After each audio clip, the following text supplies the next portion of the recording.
days ago, I woke up guilty without doing anything wrong. The wickedness in this world needs to be studied. The receipt trap. Whenever you complain anywhere, you have to come with what? Receipts. Where are the screenshots? Where are the screen recordings? Show me the proof, right? But what if that can just be edited? We have AI, and you'd be surprised how accessible these things are. Because seeing is no longer believing. Let's be real. Chai.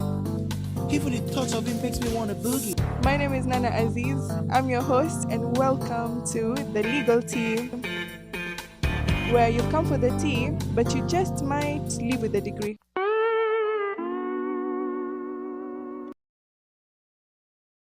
Just a disclaimer, guys. I am an independent watcher. I'm not here to pick any sides or bash any of the sides or support any of the sides. But this is a public feud, and it was just interesting to me how the legal part would go with this. Like, if they are to go to court, how would this play out? And I believe that if they are to go to court, we'll have a bit more clarity on how influencer marketing works and how we authenticate and what weight should we give to screenshots and screen recordings. This is what is currently happening between SUMEYA and M.ALBY. If you don't know these people, SUMEYA is an influencer. She's from Canada. She came to Kenya, chilling and vibing here, showing our country in a beautiful light as it is. And yeah, we love her content. And M.ALBY, the king of smiles, big guy, also an influencer, but he doesn't like to be regarded as so. So when SUMEYA came to Kenya, Albi and her started making content together. And we all had fun with it. We were very entertained. But along the way, the relationship turned sour and they weren't talking. Recently, another scandal came out. A year ago, an abaya company came to SUMEYA in her capacity as an influencer, and the abaya company sent SUMEYA some abayas expecting that SUMEYA would post them. SUMEYA doesn't post them. A year later, this abaya company comes to claim. I think SUMEYA just came back to Kenya, so I don't know if that was the divine timing. She said now is the time, but the abaya company started claiming for the abayas because SUMEYA hadn't posted or a payment. So this creates some shagala bagala online, and it's a whole story. But it gets deeper. I'm just laying out the facts here, and we'll do a legal analysis just after this, just so you know what's going on, the actual tea. If you really knew how wicked and evil this man could get, I would never have met him. I found this out last night. I felt sick to my stomach and I had to bring it on social media. So you guys who followed me and Alby's relationship on social media, we had a fallout and I was the one to end the relationship because I felt like he was very toxic. I just didn't want the friendship anymore. Bi drama is happening on my social media, and anonymous girl sent me this message on TikTok. If you guys can see here, you can screenshot and read. The next you can see the screen recording here that this guy is saying, please, literally begging brands to lie on my name so my name can be ruined in Kenya. Just because I ended a friendship with you, you want to make sure I never succeed in my life. This literally fits perfectly with this abaya story, because why did you give me abaya a year ago and now I'm back in Kenya a year later and you're harassing me now for these abayas back? It's really giving LB's behind all this. And if he is, you failed because I'm not in the wrong and there's screenshots proving myself. It was such a mess. I was gooped. Then Albi came out to the defense. Albi says he's innocent. He's not the one who sent these.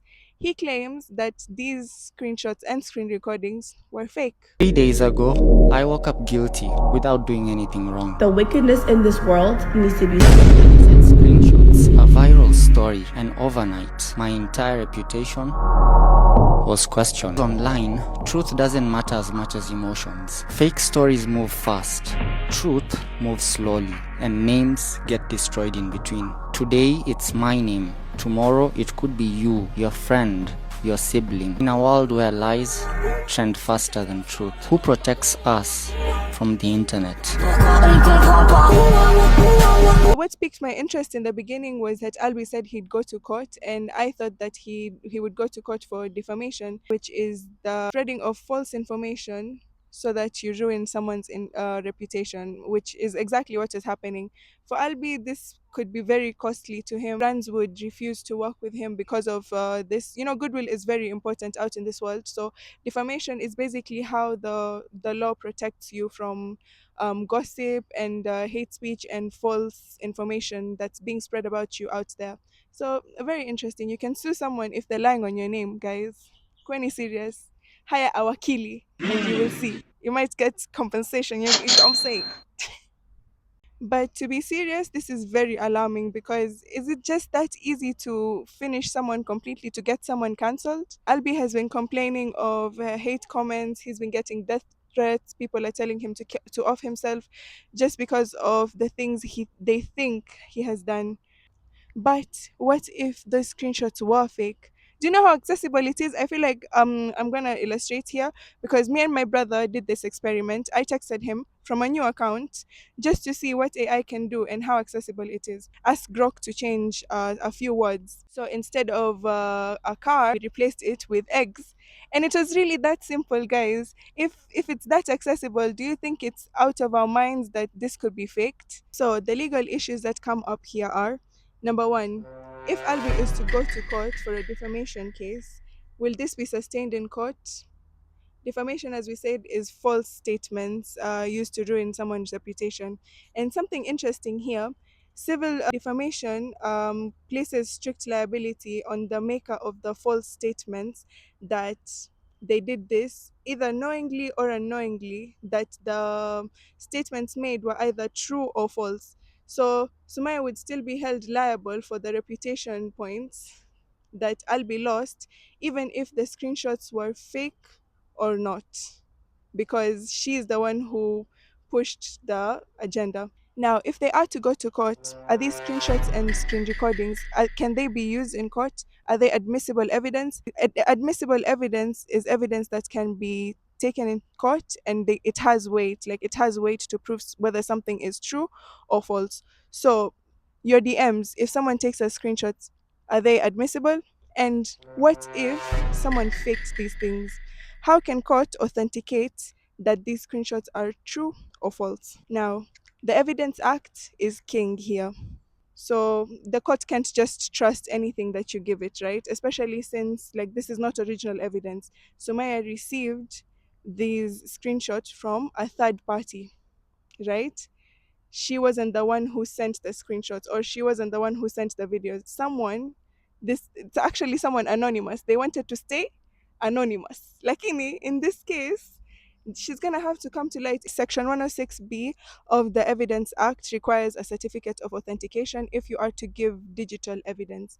Now, this is digital evidence because why? It's done on a computer, it's output from a computer. And it can also be considered documentary evidence, which is, writings, publications. So think of it like as a formal affidavit for a machine. Since we can't cross-examine a machine, a certificate would tell us if we can trust this evidence or not. And this certificate needs to have identification. For example, this is a screenshot of an Instagram DM between X and Y. We need to know who sent it and it was sent to who. We have to know her identity. Otherwise, this cannot pass. Device description: it was captured using an iPhone dash dash serial number dash dash.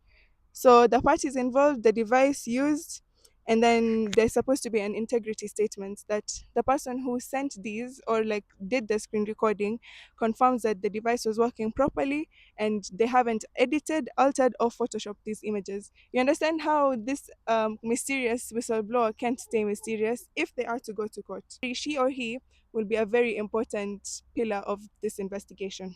And then signature: a person in a responsible position, the owner of the account or the owner of the phone, must sign it. That's how the court can authenticate that this is true evidence that hasn't been edited. There is a case law named Republic versus Mark Lloyd Steveson, a 2016 case, where, according to the court, authentication is required where any real evidence is being adduced at trial, and this also applies to e-evidence, as well as other items sought to be admitted as evidence. So, as a result, um, just reiterating the fact that authentication is a crucial step in admission.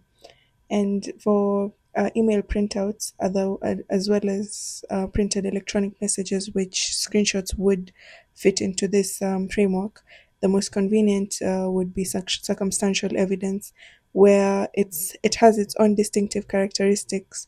For example, the appearance, content, substance, internal patterns, or other distinctive characteristics taken in conjunction with the circumstances. So this would include the user interface and other things. And another thing, it can be admissible if the testimony of the author of the email could be called to testify on the contents and the context of the email, or like the communication done online. Technological footprints, for example, IP addresses, where the IP address identified which computer sent the message. And the service provider, for example, Instagram in this case, can be called to testify that the IP address was the residence or business premise of the opponent. There's So also some that's how nuance we to can this because the authenticate if liar can screenshots say are that fake or something real. true is false. So, how do we believe what is what, who is who? Very interesting questions. Because the person who is actually guilty can claim that the AI is fake when it's not. As we can see, it's like a clear cut illustration of how destructive fake AI videos or deep fakes can be. And I think it's time that the court say something about this. If we are to regulate the AI companies themselves, if someone is trying to fabricate any information, I think it should be right that they halt this because things can be disastrous.